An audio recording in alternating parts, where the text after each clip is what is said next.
So trade enter ಆಗಿದ್ದೀನಿ with a proper stop loss ಬಂದು around 5 points ಇದೆ. At least ನಾನು ಟಾರ್ಗೆಟ್ ಈ 5 ತನಕ ಕ್ಯಾಪ್ಚರ್ ಮಾಡ್ತೀನಿ. ಸೊ 1:2 ಫಾಲೋ ಆಗುತ್ತೆ. ಇದು ಪುಟ್ ಪ್ರೀಮಿಯಮ್ ಇಲ್ಲಿ ಸ್ವಲ್ಪ ಸಪೋರ್ಟ್ ತೊಗೊಂಡೈತೆ.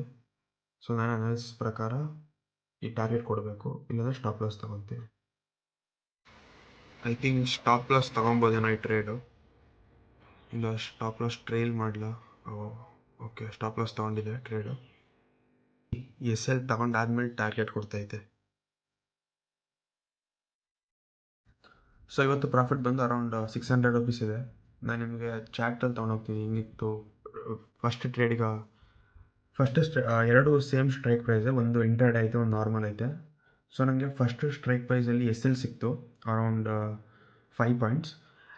ಬಟ್ ಏನಾಯಿತು, ಮಾರ್ಕೆಟ್ ನನಗೆ SL ಕೊಟ್ಟಾದಮೇಲೆ ನೆಕ್ಸ್ಟ್ ಕ್ಯಾಂಡಲಲ್ಲೇ ಟಾರ್ಗೆಟ್ ಕೊಡ್ತು. ಸೊ ನೀವು ಇಲ್ಲಿ ಅಬ್ಸರ್ವ್ ಮಾಡ್ತಾ ಇದ್ದೀರಾ, ಅರೌಂಡ್ 4 ಪಾಯಿಂಟ್ಸ್ SL ಇತ್ತು.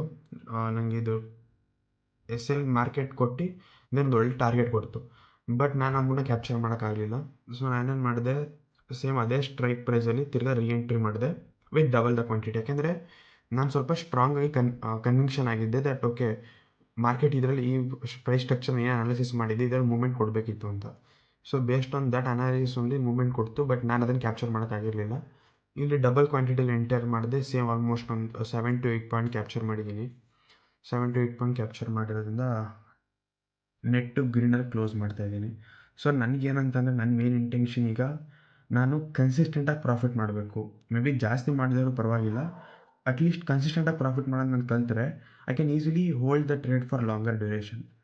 ಸೊ ಇದೊಂದು ಪ್ರೊಸೆಸ್ನ ನಾನು ಅಂಡರ್ಸ್ಟ್ಯಾಂಡ್ ಮಾಡಿಕೊಂಡು ಅದನ್ನು ಲರ್ನಿಂಗ್ ಥರ ಕನ್ಸಿಡರ್ ಮಾಡ್ತಾಯಿದ್ದೀನಿ.